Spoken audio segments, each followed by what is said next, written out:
आप सबका अभिनंदन और स्वागत। मैं अनुराधा शारदा आप सबको धन्यवाद देती हूँ कि आपने हमारे कंटेंट को सराहा और हमारे चैनल को सब्सक्राइब किया।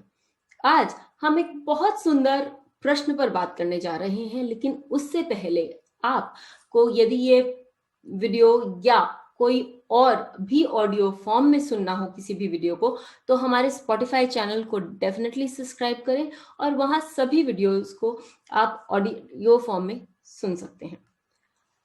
प्रश्न पर बात करने से पहले एक बात हमें मालूम होनी चाहिए कि जब हम कोई प्रश्न करते हैं तो हमारा जो चित्त है वो एकाग्र होना चाहिए, क्योंकि जिस प्रकार का हम प्रश्न करेंगे उसी प्रकार के हमें उत्तर भी प्राप्त होंगे। दूसरी बात ये कि हमें एक पॉजिटिव फ्रेम ऑफ माइंड से प्रश्न करना चाहिए, ताकि हमारा आंसर जैसा भी हो, जितना पॉजिटिव हो सके उस प्रकार का आए। हमें चलते फिरते प्रश्न नहीं करना चाहिए।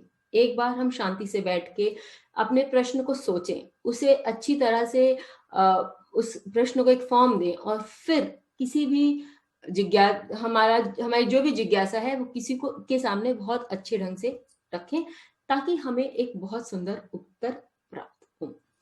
ये कहते हुए कि आगे बढ़ते हैं कि अब सिविल एग्जाम्स, यदि किसी का सिविल एग्जाम्स देने का मन हुआ, और बहुत लोग देते हैं और उनको ये जानना है कि हमारे जो मैंने एग्जाम दिया है उसका क्या असर होगा या उसके रिजल्ट्स कैसे आएंगे, तो हमें क्या क्या देखना चाहिए।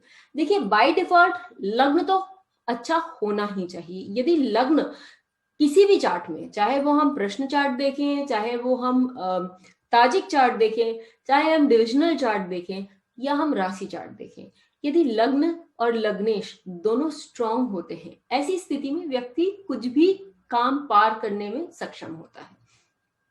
तो बाय डिफॉल्ट हर समय हमें लग्न को अच्छा देखना ही चाहिए। फिर चतुर्थ भाव जो होता है वो आपके पढ़ाई का भाव होता है, आपकी इमोशनल वैल्यूज का भाव होता है, आप किस तरह से अपनी पढ़ाई से जुड़ते हैं। पंचम भाव ये होता है कि आप अपने पढ़ाई को एक प्रैक्टिकल रूप कैसे दे सकते हैं और आपका इंटेलिजेंस कैसा है। और षष्ठम भाव ये होता है कि जब आप कोई भी कॉम्पिटिटिव एग्जाम के लिए बैठते हैं, क्योंकि पंचम भाव गवर्नमेंट का भी होता है, तो आप कोई भी कॉम्पिटिटिव गवर्नमेंट एग्जाम के लिए बैठते हैं तो उसमें क्या आप उत्तीर्ण होने की आप में क्षमता है, क्या आप उसको पास करेंगे, ये चीज हम षष्ठम भाव से देखते हैं।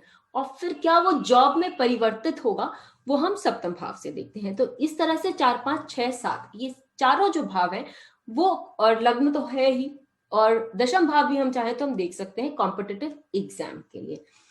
अब एक प्रश्न हम ले लेते हैं जो कि मेरे पास आया था, और उसमें उन व्यक्ति ने ये पूछा कि मैंने कॉम्पिटिटिव एग्जाम दिए हैं, सिविल सर्विसेज के एग्जाम दिए हैं, तो क्या मेरा वो एग्जाम पास होगा। स्थिति उनके चार्ट की, प्रश्न चार्ट की कुछ इस प्रकार की थी। शनि उनके लग्न पर बैठा हुआ था, शनि मकर राशि में अभी गोचर कर रहा है, उस समय भी गोचर मकर राशि में ही कर रहा था और वक्री होकर बैठा हुआ था। चतुर्थ भाव का स्वामी मंगल तृतीय भाव यानी मीन राशि का था। पंचम भाव में पंचमेश यानी शुक्र, वृषभ राशि आती है वो, इसके लिए शुक्र और चंद्रमा, उच्च का चंद्रमा सप्तमेश होकर पंचम भाव में बैठे हैं। राहु और बुध, षष्टम भाव का स्वामी बुध और राहु दोनों षष्टम भाव में और जेमिनी राशि में बैठे हुए हैं। सूर्य जो अष्टम भाव का स्वामी है वो सप्तम भाव में बैठा हुआ है। और राहु केतु एक्सिस हम जान ही रहे हैं, देख ही रहे हैं कि ये आपका जेमिनी और धनु राशि में बन रहा है, और धनु में एक रेट्रोग्रेड गुरु भी विद्यमान है केतु के साथ। तो ऐसी स्थिति में जब हम लग्न देखते हैं, लग्नेश देखते हैं, दोनों बहुत सशक्त हैं, क्योंकि लग्न सूर्य से भी दृष्ट हो रहे हैं और लग्नेश जो हैं वो भी सूर्य से दृष्ट हो रहे हैं ऑब्वियसली, लेकिन रेट्रोग्रेड भी है, चेष्टा बली है। जब लग्नेश लग्न पर होता है तो वो बहुत बली हो जाता है। इस तरह हम देख सकते हैं कि लग्न लग्नेश दोनों स्ट्रांग हैं, और जब रेट्रोग्रेड प्लैनेट लग्न से या षष्टम भाव से वो हो जाते हैं, जुड़ जाते हैं, ऐसी स्थिति में व्यक्ति को ट्राई बार बार करना पड़ता है। फिर हम ये देखते हैं कि षष्ठम भाव तृतीय चतुर्थ भाव का, पढ़ाई का स्वामी तृतीय भाव में है, तो क्या उन्होंने ठीक से पढ़ाई करी? उन्होंने गाइडेंस डेफिनेटली ली है, क्योंकि मंगल यहाँ उत्तर भाद्रपद नक्षत्र, उत्तर भाद्रपद में है, तो उन्होंने गाइडेंस ली है, अपनी मन की सुनी है।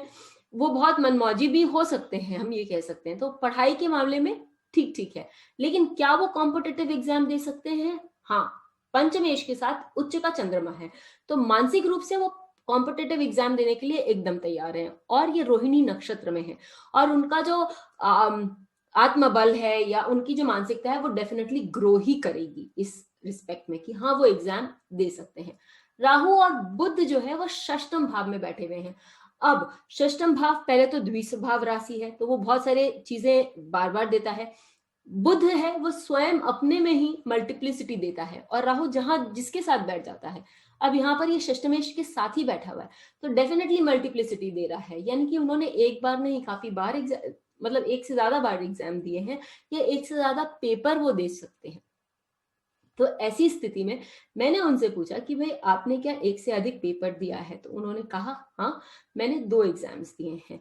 अब मैंने आपको बताया कि रेट्रोग्रेड प्लैनेट्स मल्टीप्लिसिटी देते हैं, एक ही काम को बार बार करवाते हैं, तो जब तक वो सही नहीं हो जाता है। तो ऑब्वियसली जब उन्होंने 2 पेपर दिए हैं, तो एक पेपर में हो सकता है कि वो पास न करें। इस ऐसे भी हम जानते हैं कि चतुर्थ भाव का स्वामी तृतीय भाव में बैठा हुआ है, तो ये हो सकता है कि वो एक पेपर में पास नहीं करे, लेकिन क्योंकि राहु षष्ठम भाव का बहुत स्ट्रांग होता है और डेफिनेटली विजय दिलाता है, और वो षष्टमेश के साथ बैठा हुआ है, तो यहाँ विपरीत राजयोग भी बनता है, तो डेफिनेटली उन्होंने सेकेंड पेपर पास किया है।